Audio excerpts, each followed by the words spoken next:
we've added the meat to the gravy and the vegetables. Just getting everything mixed in here. And the flour. Oh, yeah, well, that's how we make gravy. Some stinky red wine. Yep. So. Not actually stinky.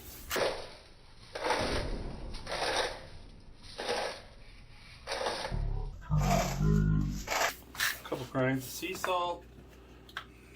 Some fresh cracked pepper. And we'll give that a little flip. Learned this thing from somebody the other day about if this keeps it from splatting on you. And it's like, it was genius. Of course it does. I'm sure my grandmother knew that.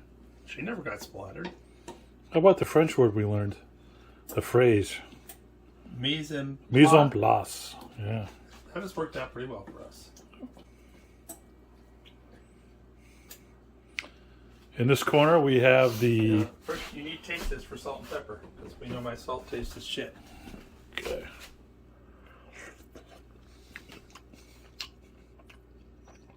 Maybe a little bit more. In this corner, we have the reheated Ninja Fruity creamy potatoes. And they're just keeping warm. But they are magnificently awesome. And they're going to go on the top. Okay, and we're back. I need a clean spoon. Alright, so we got everything in the dish. And Johnny's got these nice and creamy. Oh, yeah. So we're just going to put a layer on. I'm going to put some Parmigiani on the top, too. Yeah. Which I will do. Or you could use, cheese your choice. A lot of people like to use a sharp cheddar. I wouldn't use just plain American. I'd want to use a cheese that's got a little bit of savoir-faire, if you will.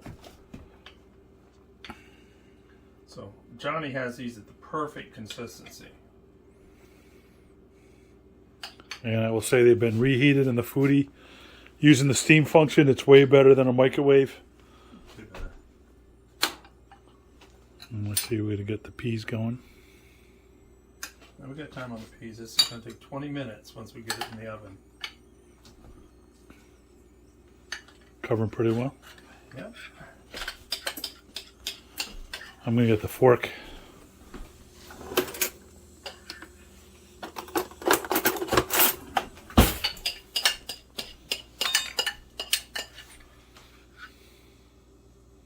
Alright, so now we got them on there. I'm just going to kind of give them a little bit of a smooth out. And then I'm going to come back and just take it up a little bit. Just using, I use this large fork, but it's just kind of in rows and just kind of. Now, was this Irish or British? I don't know that is particularly special. Some people just smooth it on. Some people just let it go. Do you want fine grate or coarse grate? Let's go coarse.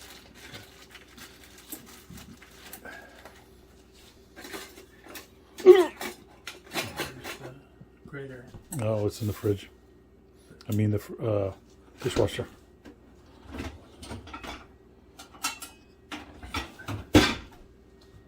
So.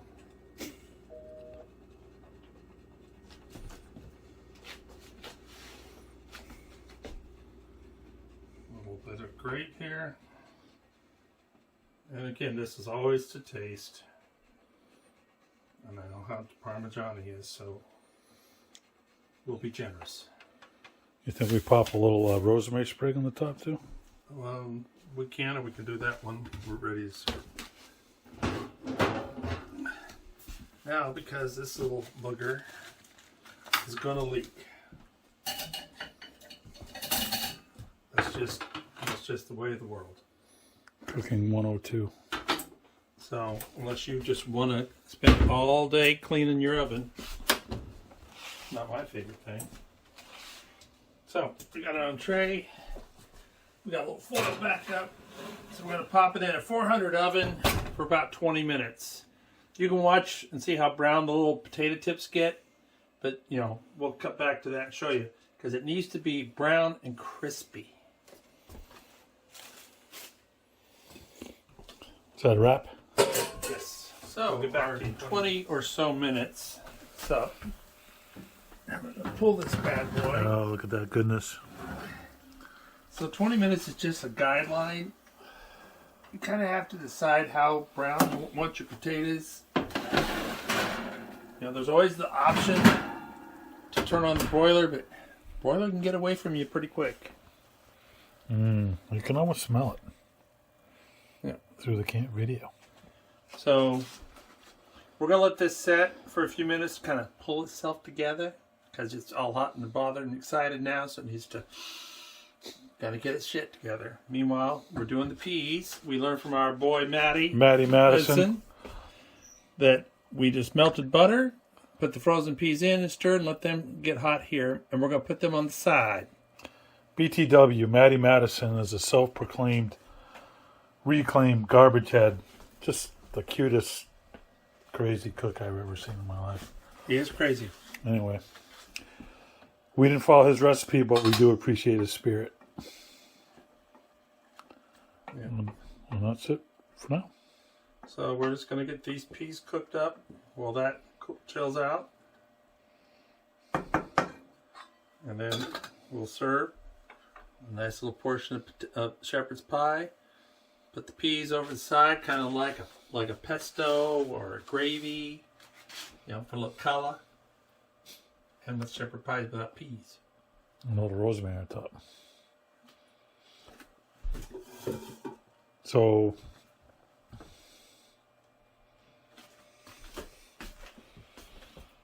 oh, beautiful.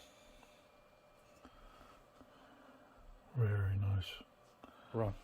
So the recipe we kind of followed was from a blog that I really like. It's called Gimme Some Oven. She does some really nice stuff. She has an incredible mashed potato recipe if mashed potatoes intimidate you.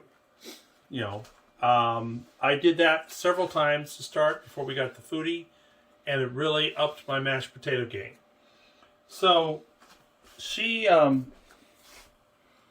it says it's an easy thing.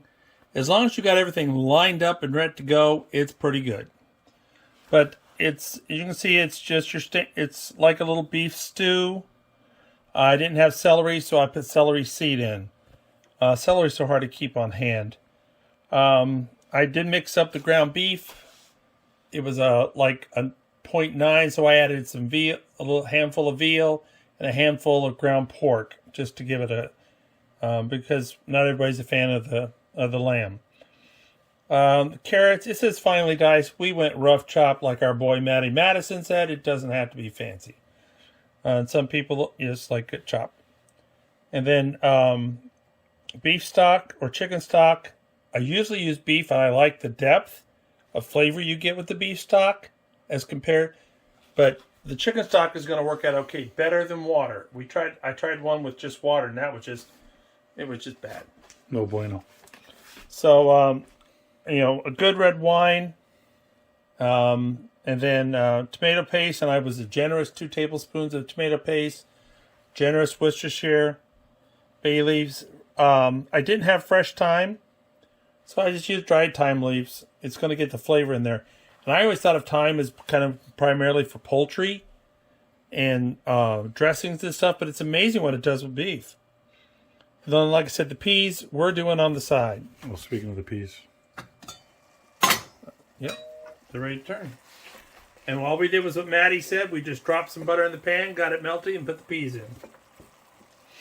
Anything more, Chief? No, so it's real simple steps. It's brown your meats, set them aside, saute your veggies in the leftover oil and juices. You know, add in your flour and wine just like you were going to make any kind of roux. Get your flour in there, and then add your wine to deglaze. Then your stock and your aromatics and your tomato paste, Worcestershire, all that good stuff. And then simmer it, get a nice thick gravy going. Add the meat back into the pan. mashed potatoes, boom, bada bing. Nice. And there you go. All right. 20 minutes is a guide. Now we actually, to get this level of brown, we actually went closer to 30. Like I said, you can use a broiler, but I don't know about y'all, but the broiler gets away from me in a hurry. You know, it's like prunes. Two not enough, three too many. Same with the broiler. So it's resting, the peas are finishing up, and we're gonna dig in and enjoy. All right. I can't wait. The peas look pretty done. Yes, they are. All buttery. All right. Well, hey, happy St. Pat's, everybody. Yep, it's St. Pat's week, so